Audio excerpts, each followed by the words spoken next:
नमस्ते, good morning. तो आज का रूब्रिक है फियर ऑफ बीइंग बीट्रेड। बीट्रेड का मीनिंग होता है कि धोखा देना, विश्वासघात करना, यानी कि पीठ पीछे ऐसी घटनाओं का अंजाम देना जो हम नहीं जानते और फिर वो हमारे विरोध की घटनाएं होती है। दैट इज अ बीट्रेड, यानी कि हमारे हमारे ट्रस्ट को विध्वंस करना।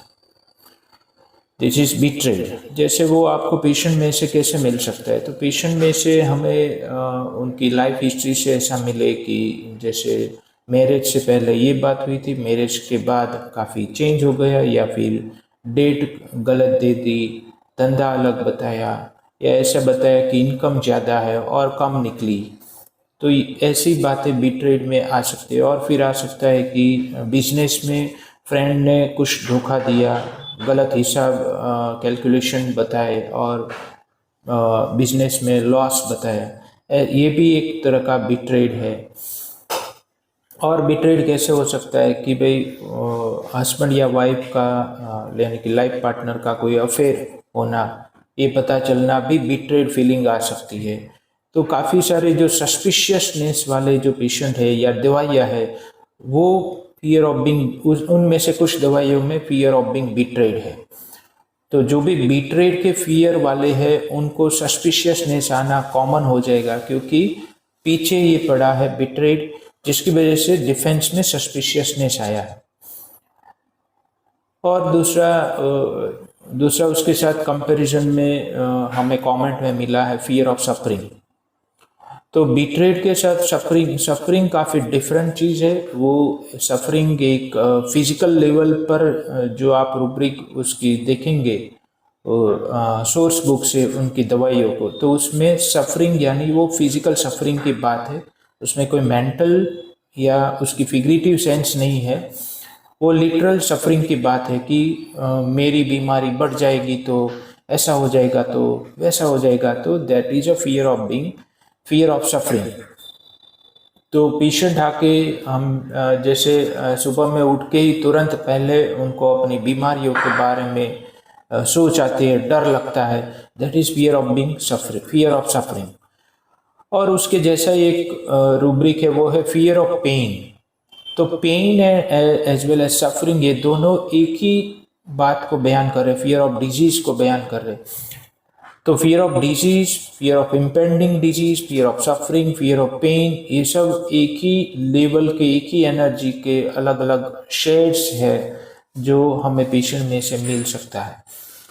तो ये एक फिजिकल लेवल की बात है, जबकि हमने आगे से जो रूब्रिक कवर किए, fear of being murdered, insulted, injury, fear of being attack, fear of being betrayed जो आज कवर किया, ये सब उसके फिगरेटिव सेंस है। जबकि ये सफरिंग, पेन, डिजीज, ये सब लिटरल सेंस के रूब्रिक है, यानी कि जिसमें वाकई बीमारियों का डर लग रहा है। तो एक काफ़ी क्लियर कट है। इंजरी काफ़ी डिफरेंट है। इंजरी जैसे अगर मुझे बोला गया कि इंजरी के साथ आप बिट्रेड का डीडी करें, तो इंजरी काफ़ी डिफरेंट है। उसमें हमने समझा कि जिसमें इंजरी होने का डर फिगरेटिव सेंस में भी हो सकता है, फिजिकल लिटरल सेंस में भी इंजरी का डर हो सकता है। लेकिन बिट्रेड में तो विश्वास का विध्वंस हो जाना, यानी कि टूट जाना, इसका डर है। कहीं विश्वासघात ना हो जाए, मेरे साथ कोई दगा ना हो जाए, ये डर है। तो बिट्रेड डिफरेंट है, इंजर्ड डिफरेंट है, क्योंकि दोनों की एनर्जी काफ़ी डिफरेंट है। आपको अगर कोई एक सिचुएशन से आप रूब्रिक को उठा रहे, तो आपको दिक्कत होगी कि इंजरी है कि बिट्रेड है, क्योंकि दूसरी जो लाइफ की परिस्थितियां होगी वो आपको देखनी होगी। 4-5 सिचुएशन से अगर सेम एनर्जी फील हो रही है आपको पेशेंट की लाइफ से, तो वो उसका रूब्रिक है। इसको हम कैंटियन मेथड कह सकते। तो आपको जब भी आप माइंड को ले रहे हैं तो आपको कैंट मेथड को फॉलो करना चाहिए। जब भी आप फिजिकल लेवल पे प्रिस्क्राइब कर रहे हैं तो वो बॉनिंग हुसैन सर की मेथड आ जाती है। तो माइंड लेने के लिए आपको कोई पर्टिकुलर सिचुएशन से रूब्रिक नहीं उठाने हैं, आपको जनरलाइज करना होगा कि 1 2 3 4 घटनाओं में ऐसी फीलिंग दिख रही है, पेशेंट की लाइफ की परिस्थिति ऐसी ही हो रही है, तो आपको उसमें से पेशेंट की फीलिंग को जानना होगा कि उनके अंदर किस तरीके का फियर है। Thank you, goodbye, take care, love you all.